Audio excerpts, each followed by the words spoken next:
L'essentiel de l'actualité de Grenoble-Alpes Métropole, c'est ici et chaque week-end sur Télé Grenoble en moins de 6 minutes. Si l'on interdit de mettre les pieds sur les sièges, c'est avant tout parce que les couleurs de nos fauteuils ne vont pas du tout avec vos chaussures.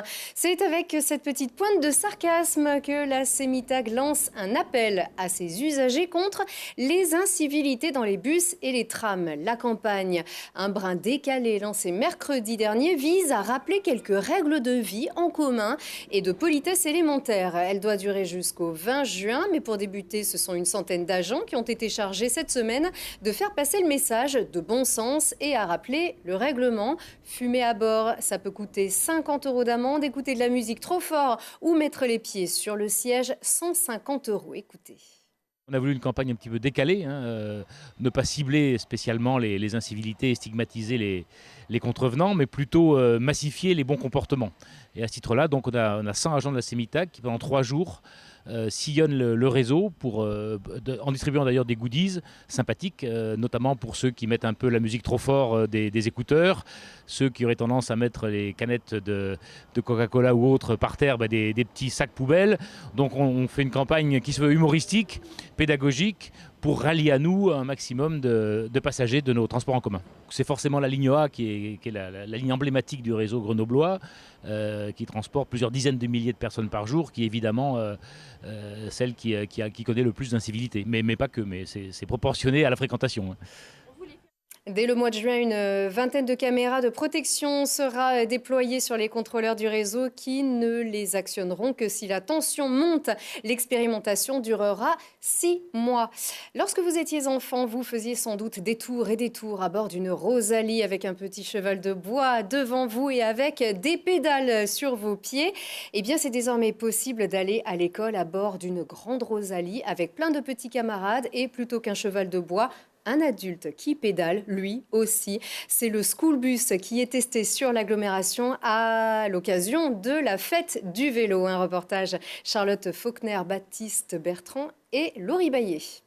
Aller à l'école de façon écologique tout en faisant du sport, c'est l'objectif du School Bus. Ce vélo collectif à assistance électrique permet à 8 enfants de pouvoir pédaler en même temps. À mi-chemin entre une Rosalie et un tandem XXL, le School Bus est né aux Pays-Bas. Son concept a ensuite été importé en Normandie il y a 6 ans. En Normandie, nous avons 10 lignes régulières de ramassage scolaire et donc qui emmènent 80 enfants depuis leur domicile jusqu'à l'école le matin et 80 depuis l'école jusqu'à leur domicile le soir. Le school bus effectue donc un ramassage scolaire. Chaque enfant met son cartable dans un coffre. Une fois casque et gilet enfilés, direction l'école où tout le monde pédale en rythme. Une initiative qui veut changer les mentalités sur les voitures et les modes de transport doux. Une mission validée si l'on en croit les parents et les enfants. C'est bien, ça préserve l'environnement, ça pollue pas comme les voitures. Moi, je trouve ça génial parce que c'est pour protéger l'environnement et en même temps on peut faire du sport, donc je trouve ça génial. C'est surtout eux qui nous ont parlé de cette initiative et qui trouvaient ça intéressant. Et du coup, on s'est un peu renseigné, on ne connaissait pas trop la démarche et on a trouvé ça sympathique de partager le chemin de l'école le matin avec d'autres camarades. Autre avantage insoupçonné du school bus, les enfants auraient même tendance à être plus autonomes dans leur vie de tous les jours. Les parents nous ont vraiment rapporté le fait que les enfants gagnaient énormément en autonomie, en termes notamment de réveil pour le réveil seul. Les enfants s'habillent seuls, sortent seuls, mangent seuls pour pouvoir être sûrs de ne pas louper le school bus, puisque si l'horaire est passé, nous passons notre chemin. Et donc l'enfant le sait et se débrouille par lui-même. Donc ça, c'est un très bon retour. Une expérience qui semble être une véritable réussite, puisque 95% des enfants qui utilisent le school bus ont déjà changé leur mode de transport pour s'orienter vers la marche, la trottinette ou bien évidemment le vélo. La fête du vélo, c'est jusqu'au 8 juin prochain. Et si vous préférez marcher et si vous regardez ce journal avant dimanche matin, et si le temps le permet, surtout n'hésitez pas à rejoindre la métro rando de ce dimanche 19 mai sur les contreforts du massif de Beldon. Au départ de Volnavez-le-Haut, sur le stade de rugby, c'est le lieu du rendez-vous. Il y a 4 parcours selon vos envies et vos niveaux. L'inscription est gratuite à partir de 10h30 et c'est l'occasion de profiter des sentiers balisés par les services de la métropole. Écoutez le travail réalisé par les agents. La particularité aussi de ce réseau de sentiers, c'est qu'il est accessible avec les transports en commun. Plus de 80% du réseau est accessible soit par le tram, soit par un terminus de bus.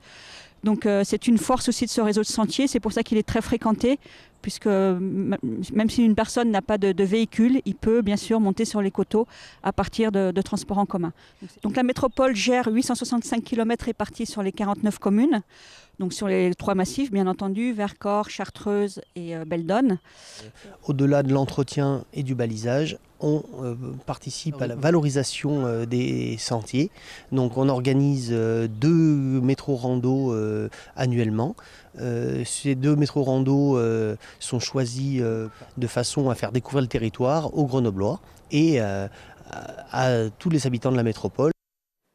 Et donc la première métro-rando de cette année, la métro-rando du printemps, c'est donc ce dimanche à partir de 10h30 sur les hauteurs de Volnavez-le-Haut. Rendez-vous sur le stade de rugby. Merci à vous, très bon week-end.